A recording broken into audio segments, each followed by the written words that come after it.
So I'm going to go into why we chose Cyera for DSPM. I initially met Yotam at a conference a while back, and I was looking for different aspects of, and I'll get into it, what our use case is. And Yotam is the CEO and co-founder. Right. And why we chose for data security posture management.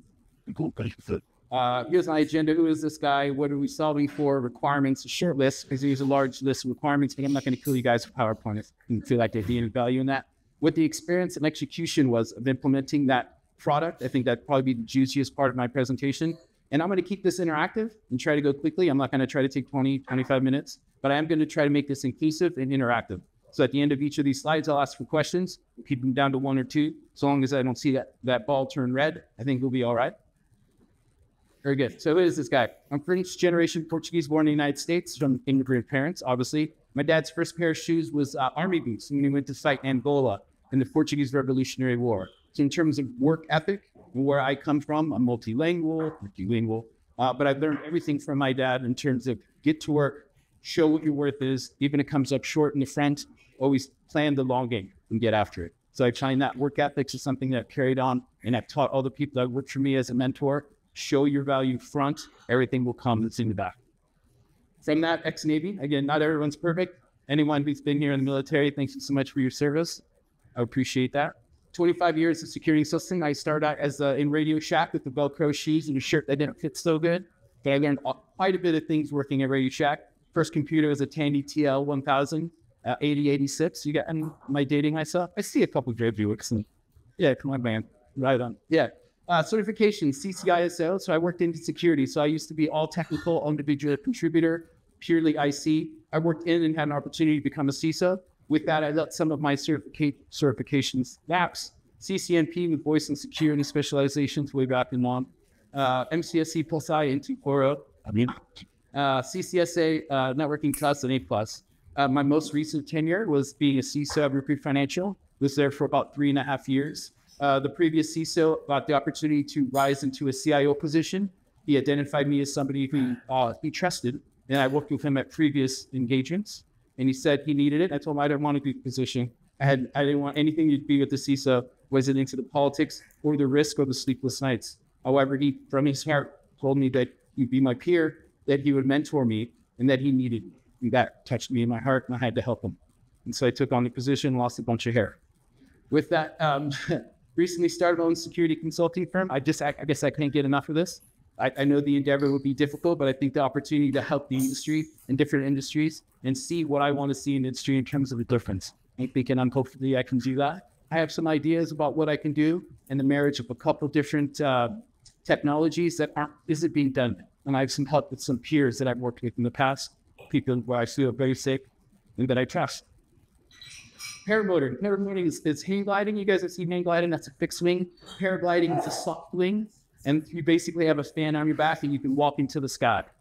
I can get into why I got into that. Have you guys ever seen the different climbing movies where they're doing like the North Face of the Yosemite?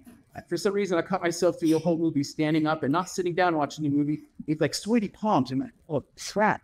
I think I'm afraid of this. And whenever I find something that I'm scared of, I hit it head on, ears back, head down, and I get after it. So I started indoor climbing, did outdoor climbing, rappelled down the Adobe building in San Jose charity. And I think the next evolutionary step was to fly. I know, sounds crazy. And getting a pilot's license is way too expensive. So why not risk my life basically strapped into a little metal chair, cruising around, different thousands of feet. So I enjoyed that myself. So yeah, I'm not up there. In that competitive shooting, something else that I really enjoyed, on that, of course, I like Texas, not like beats. So I find competitive shooting something that I can engage in Texas. They embrace it quite a bit. Of course, animals and adventure. Any questions? Very good. Okay, what were we solving for? What was I trying to solve for? Becoming a new CISO, I need to understand what onsets. What's the first thing you do on your program? Your 90, 100-day program is to figure out, hey, what assets do we have, intangible and tangible? A lot of the procurable systems you can find if you have servers, you can identify through APIs in AWS that you have endpoints, you have ELBs and ALBs. It's the software, the intangible, the pieces that people spin up, copy, replicate, use, move, and lose throughout is hard to track. And that's something that I found. I need to know where all the dead bodies are if I'm going to protect them or give them a proper guarantee. See far so good? and understanding. Great. Discover, identify, classify all records with various existing repositories. Okay. Leveraging our data classification policy. I'm sure everybody in their industry have their own classification policy. Is it 4 or 5 or 6 tier? Is it government related? Is it a 3 tier? Is it 2 tier? Whatever makes sense for your business. To come in and have somebody with a one size fits all DSPM solution. These are 5. I don't have 5. I have 3. And you've got to start cross-marking what your internal classification policy matches to what they're marking. I didn't want that. If you can't be adaptable, if you can't mark the way I see it, so it's perfectly spent or explained throughout and there is no mixed terminology, I didn't want the product and kick rocks. From there, including unstructured and structured data, buckets, flat files, old dusty private shares, I was trying to be funny, including lost and forgotten stores that were leveraged by legacy solutions. How many things have you adopted or grandfathered in that you didn't know, have, or own? You didn't make that decision, someone else made it. And now you have flat files in some SaaS system, Atlas system that somebody uses. Now they're trying to push to the cloud. They're not sure how they're going to do it. It's been there forever. Tribal knowledge is gone through attrition. Everybody, I'm sure. Hopefully you have some. If not, it's a brand new business, and God bless you because you don't have those problems. But I think quite a few other people have those ailments. And so these are the requirements that I had as an overall executive summary to my leadership of why we need to spend the money to build this strategic partnership. Any questions? This is going to go really fast there.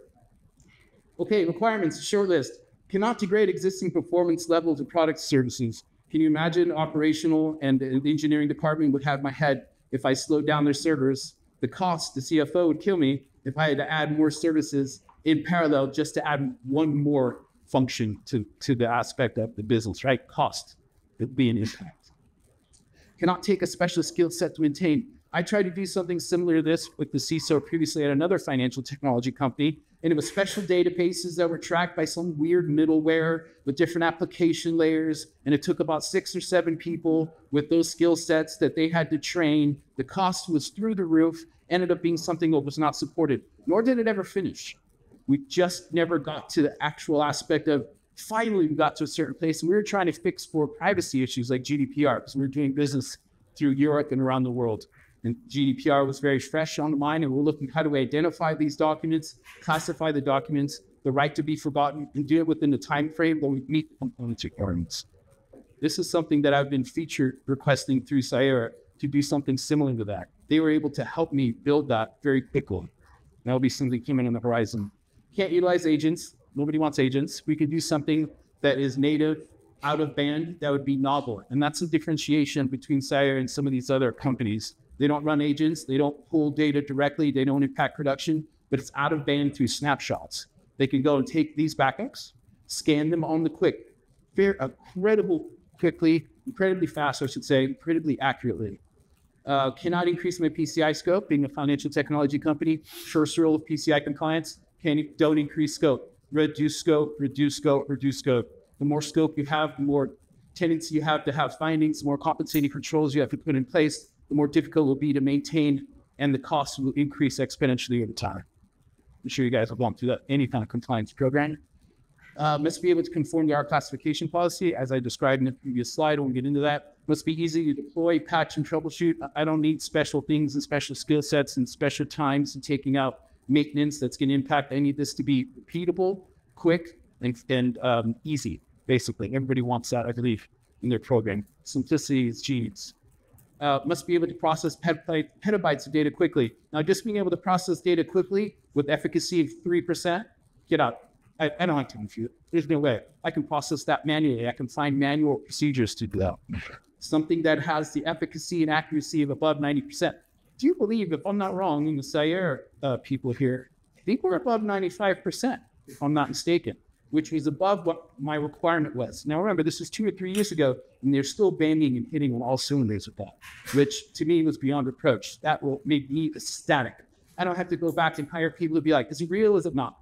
That 5 percentile is something that I was willing to accept as a level of residual risk that maybe some of these documents weren't classified correctly. That's okay. I'll take that as a hit compared to 30% with all the extra skill sets that you need to maintain wasn't worth the value.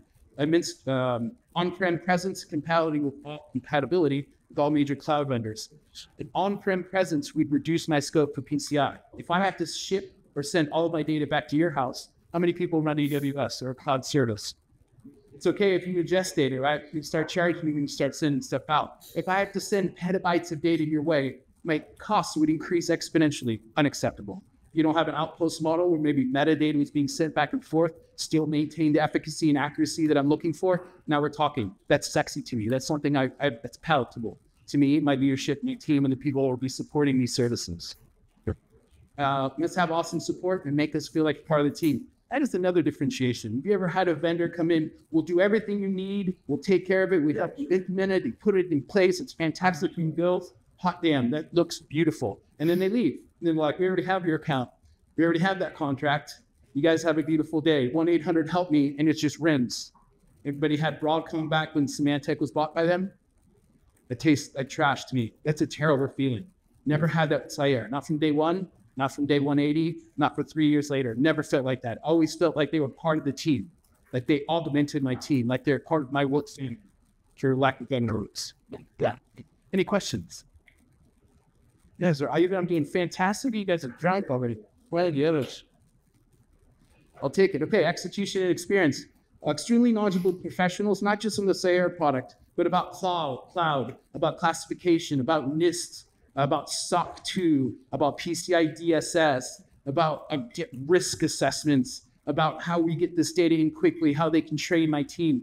They were knowledgeable of all the different aspects of the different data stores, from S3 buckets to SharePoint to OneDrive, how to make it better, how to make it faster, understand the cloud, help with the deployment. That makes me feel very good that the investment and the direction that I put forth made me feel confident that this solution would be completed on time and under budget. And on budget, still good enough. That's very good.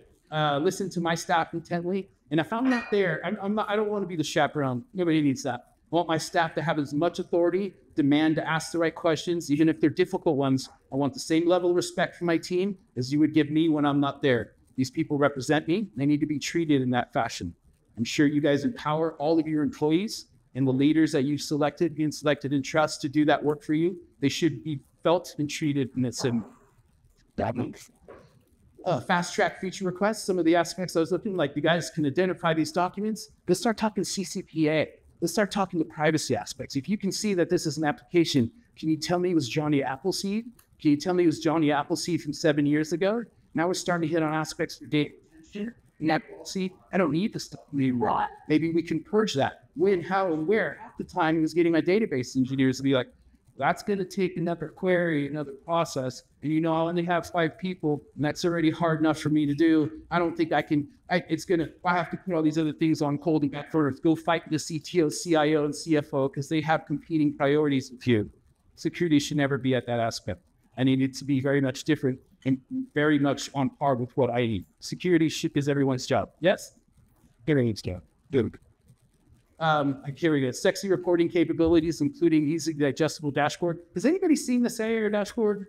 Does anybody like pretty printing and pretty graphs, like big circles? Like you say, come check it out. I like that you described it as sexy reporting. Thank you. Yeah, I felt like this part of the presentation, people were like, looking at the window at the boats being about, I didn't want that. So I wanted to throw in, actually sexy reporting is important because you identify assets, you protect those assets, you detect those assets, you set up response to if you were to be breached or something were to happen to those assets. Then you have the ability to recover from that process. Then it's monitoring and reporting. People forget, they get caught up in the whole, this is from NIST CSF. You get caught up in all the different aspects and you don't forget to report or monitor all the good work you've done. Reporting is important. Your managers, when you're leadership executives, when you're reporting up and out, love pretty pictures. Trust me. The idea is being able to say something quickly and graphically at a moment's notice makes it palatable, I would say. At least for me, it was. Continuously reported back on new features, perform QBRs of leadership. I found that the leadership from Cyera was coming in and speaking to little old me and my team and found it important that no matter how long we've been with Cyera, doesn't matter how long investment in the product and we renewed our contract, they still treat us like we're part of the family. Like, this is important to you. This is important to us. This is where we're going. We're taking your feedback in, and this is why we want to continue delivering and developing the product. They see that future. I want it future-proof. I don't want to put in investment now, neither do you. And 2 years later, be like, that's trash. We got to go with something else. They're not supporting it. Somebody else bought them. Something else happened. I never found that with Cyera. I always found it as engaging and invigorating. See them come back and be like, we listen. And that's still important for a vendor. Any questions? Yes. Which side share all? That's the understood people. Two full-time, one contract. So I actually had one full-time engineer work with the Cyera team, and she ran all of the infrastructure. You build it. Now there was a cloud engineering team that had two staff that helped us ramp up. So I had a security engineer to make sure we're meeting compliance and all the requirements, check and challenge, check and balance. So two people. All right, so I'm just also clearly products. The kids, Yes. you're talking about all the good stuff. Right. It's one pretty quick. There was some bugs in the system. We were looking for reports. They were missing some aspects. Good point. Told them, they took that input in. I think it was 2 or 3 days later, they had that fixed. There was also some other functions within the GUI itself, within the web interface, that didn't work as expected, didn't give us what we were looking for. Again, within 2 or 3 days, they had it fixed. I think we were one of the first customers to engage or take that product in. So I think they're like, hey, shit, we didn't think of that or didn't see that. And of course, when you're looking at the whole picture, so far back, when you're actually drilling in and living the experience in the life, they took our input in. It was a few bugs inside there. One thing were, in actuality, it was a couple of years ago, my friend, my memory is a little bit trash. I couldn't tell you what things were. But if I had my engineer with me, if I could have brought her along, she'd be able to tell you quite painfully what they were. Any other questions? Yes. They've done a report, like pretty broad. You probably work with college workbooks to see your reports, static up against it. You did cost groups of aircom or like did a progress or clients didn't start to products like what weight bias, I just reports like you brought kits. Progress, return on investment, my friend. Have we found dead bodies? Yes. Are we putting them into bed? Yes. Do we have records that weren't encrypted that are sitting outside of the red zone that need to be, and that response and recover aspect? Yep. That's what shows you we're actually getting a return on your investment. Am I out of time? Hey, good. Did I answer your question, my friend? Answered yours, Lex. Any other? You have one. Shoot. So I sure I'm going to search. These us talking about. Yeah, sure.